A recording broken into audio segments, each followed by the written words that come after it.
All right. So we've talked about this a couple times before about how your metabolic health and your mental health are directly connected. And the easiest way to explain this is to talk about, if you've ever met anybody or if you've ever personally been hangry, where you get so hungry, you get angry. So what ends up happening is your nutritional needs are not met. And so your nutritional needs start to collapse. Your nutritional metabolic function starts to collapse. Your psychological emotional needs also start to collapse. You go from happy, fun, jokey, everybody's happy, to grumpy, short, pissy, mean, angry, tired, like those are the things. When you feed that person, your metabolic needs come back up. You satisfy these metabolic nutritional needs, and all of a sudden your psychological emotional needs come back up to where they're supposed to be as well. There's been a bunch of research on this. Dr. Palmer from Harvard has done a bunch of research on this, taking depression, schizophrenia, OCD, like all sorts of different things, and fixing them. Now he's usually mostly a keto diet, which is great. Keto diets are fantastic. They've had, oh my God, there's more research on keto diets than any other diet on the planet. Because we found out, like hundreds of years ago that it resolves epilepsy all the time. It is the number one treatment for epilepsy. In fact, it's funny because like medical literature, it's like, no, it's not the best. It's the best treatment for drug-resistant epilepsy.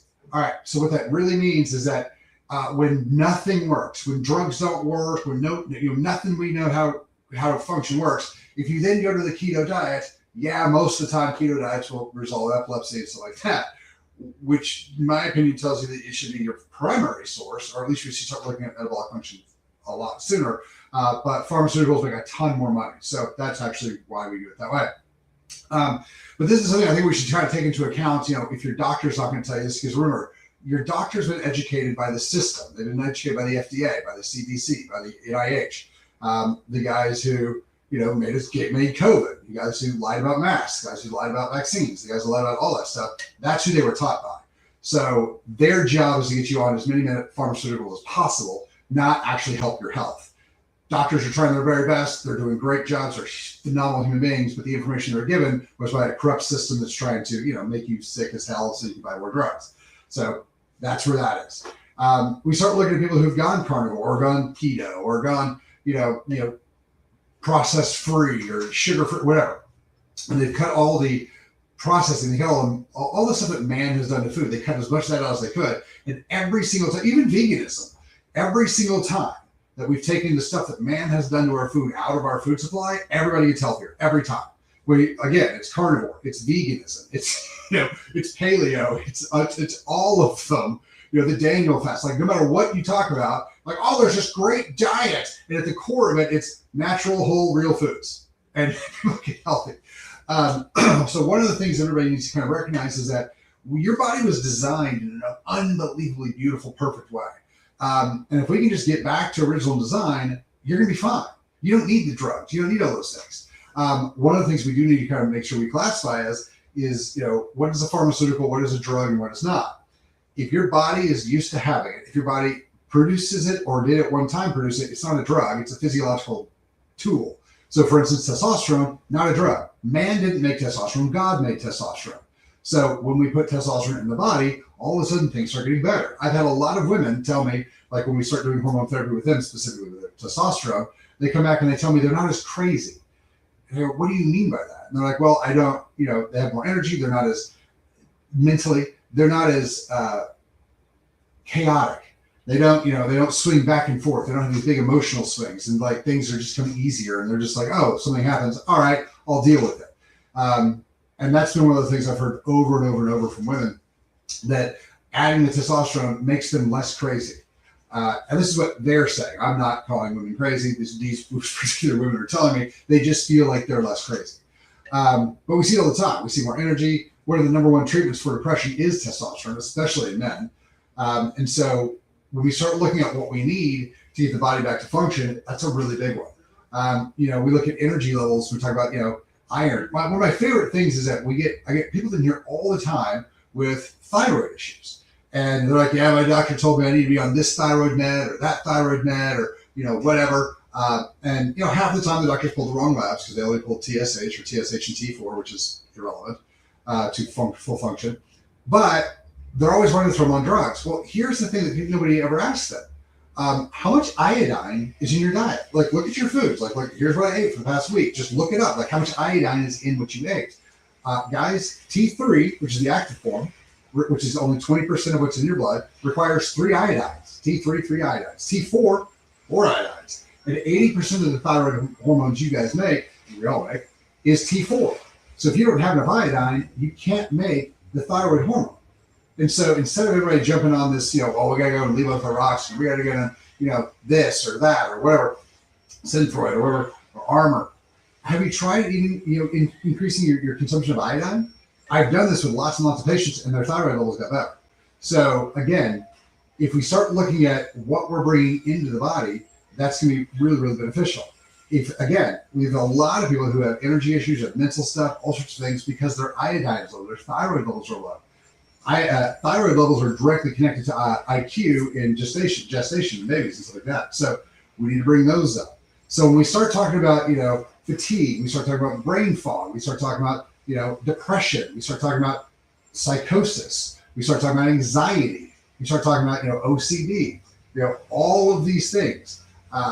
These are all directly tied to our metabolic function. So, if we can get those things back online, we'll be way better off. Dementia is a great one to look at because dementia is directly tied to insulin resistance, which is why they call it type 3 diabetes. And diabetes itself is another great way to look at it because a lot of that stuff decays brain tissues like that. So if we're looking at our issues, specifically our mental health problems, and we're like, well, where should we start? You've got to start with the metabolic function. What are these people eating? What are they lacking? A lot of people, if we just move them over, give them the testosterone, give them more amino acids, typically from meat, we see a lot of these things start to go away. But the biggest thing we see is that when we start cleaning up the diet and getting the processed trash chemicals out, everybody does better. If you've been or somebody who's been to Europe, specifically Italy, and they ate all the bread, they drank all the wine, they ate all the ice cream, they did all things, and they came back, they lost weight, they feel better. I've had people like, I could breathe. Like my sinuses were clear, like everything was great. And it was great for about 2 or 3 days, after I got back. Yeah, because we're being poisoned here.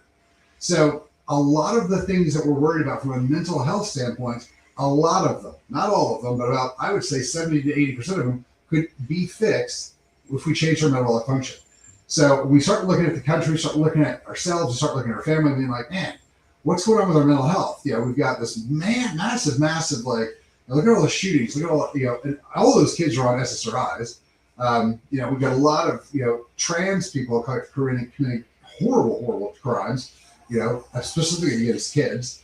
And a lot of that is mental health. Well, if we look at, what's going on chemically, look at the vaccines, look at the processed foods, look at the chronic, light, EMF stimulation from phones and from 5G and stuff like that. Like all of these things do matter. So if we're looking at cleaning up our mental health, we're looking at cleaning up all those things. If we focus more on metabolic function, we're going to feel better, we're going to look better, we're going to have healthier lives, and we're going to have much higher mental health function. So if you're worried about that, if that's something that's going on with your kids, if you're worried about that with your kids or whatever, that's going to be the biggest thing. And if you're like, well, where do we start? Easy.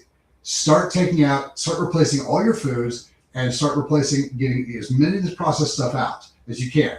It comes in a box or it comes in a bag, it's probably bad. And you don't have to be perfect about it, especially at the beginning. Just start taking some of these things out, like processed sugars and things like that. Take Coca-Cola away and go to something like stevia or Zevia, or go to, even poppy, or just like radically decrease the sugars. Like take that step. So those are going to be some of those things that you guys can start doing is the less processed trash that's in your food, the less junk your brain and your body has to try to deal with and filter out, because the chemicals that man has made don't work in the body. If you give the stuff that is naturally occurring, our bodies do really well with that because we're naturally occurring. So that's where I would start. But there's a whole bunch more if you guys are looking at that. And I will tell you, if you're going to do, the 4 hormones you got to worry about the most are testosterone, estrogen, glucagon, and insulin. You can do that with testosterone injections or testosterone. You can raise testosterone a number of different ways. And then, fix the glucagon and insulin issues with either diet or peptides. Retatrutide would be my primary goal for fixing metabolism. But That's where all of this lives. So if you're worried about mental health, look at metabolism first. Have a fantastic day. Thanks for your time.